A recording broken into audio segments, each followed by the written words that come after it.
What's up, everybody? It's a Why We Love Horror special edition. Like I said, sometimes more movies come out than we can do one episode a week, so we do a special edition. I'm the only one of the group that managed to get out and see Rosario this past week. Uno, dos, tres, whiskey! One day, all your dreams are gonna come true. Abuela.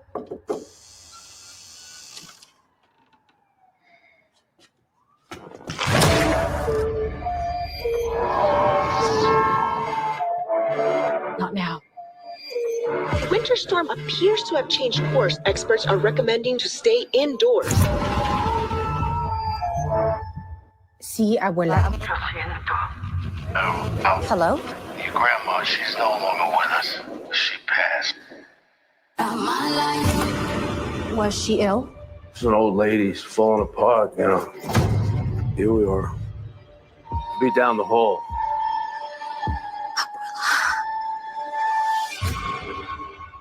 What happened to you? May I help you? You must be the famous granddaughter. I could hear her through the walls, praying and praying for your dreams to come true. What the hell were you into? Balo is a religion that invokes spirits of the dead. Cobayende, collector of the dead. Once the terms are read, Cobayende will come to collect.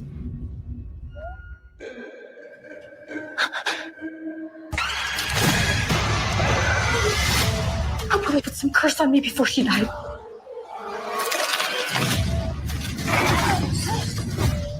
You're not leaving, are you?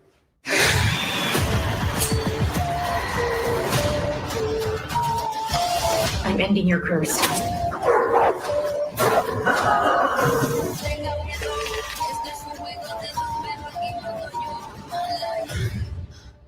do you want from me?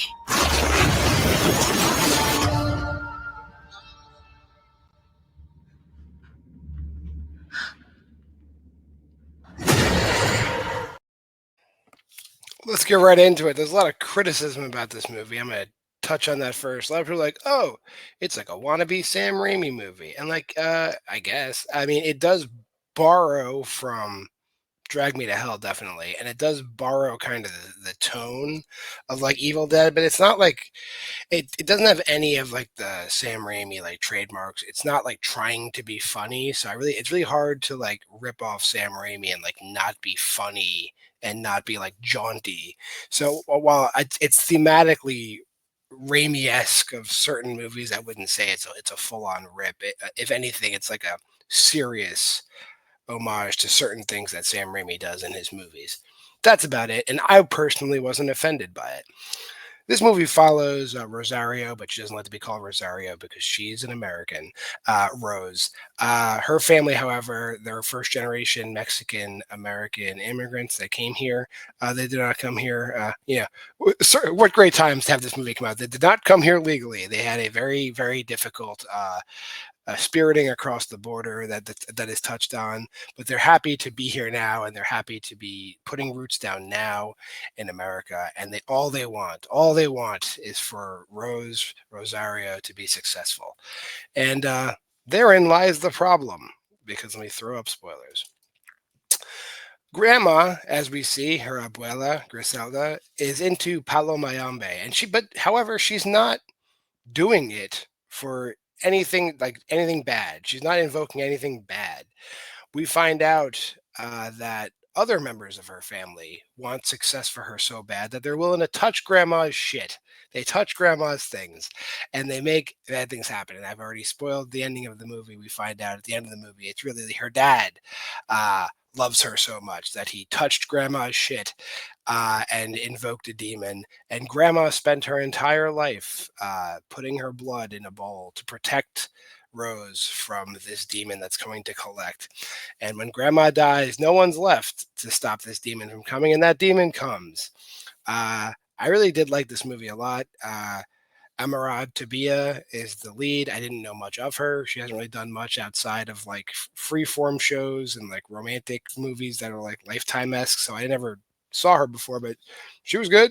And they kind of surrounded her with like really good character actors, like David Dastmalchian's in this never-ending quest to get his air fryer back from her grandmother. I guess that's the only recurring joke in the movie. You got the super of the building, Paul Ben Victor, who shows up in everything, and then her dad is played by Jose Zuniga, who's also a great character actor. So there is a lot to like here. The practical effects are like pretty good. I think the creature effects are good.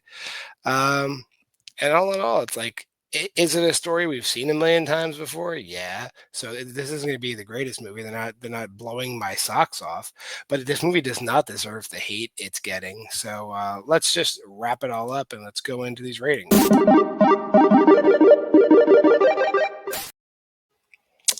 Yeah, I think this is overall a good movie. And like, while I can't think of any other movies that deal with Paolo Mayambe, so I guess that's a novelty.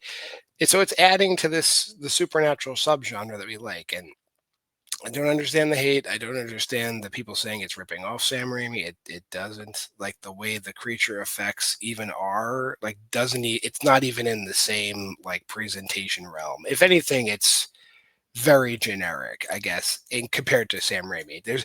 You should not compare it to Sam Raimi. They're not trying to do that. So I did wind up settling on this being just slightly more than good. I'll give it a 3.5, and I would recommend, if you don't see it in theaters, it's probably too late to see it in theaters. If you can see it in theaters, see it in theaters. Catch it when it comes on VOD. I guarantee it'll be a quick turnaround. If you made it this far in the video, like, comment, subscribe, share. Go to the Facebook group at Why We Love Horror. If you like watching movies along with us, go to the Letterboxd challenge at this website. We'd love to hear what you're watching and have you share your list with us. That'd be great. Schedule here is always the same. Sunday is Why Liv Loves Horror. My daughter will review a child-friendly horror-esque movie. Monday is Versus. Will and I cover a horrible movie. You won't watch it. Wednesday, Aaron Unwinds. That's popular. Aaron will be covering Evil Bong for the time being. That's going to go on for a while. Thursday, Why We Love Horror, the main flagship show. And Friday, you either get 2 episodes of Why We Love Horror Trivia or one big economy-sized episode of Why We Love Horror Trivia. So thanks for stopping by. I'm JWMaher. We'll see you next week.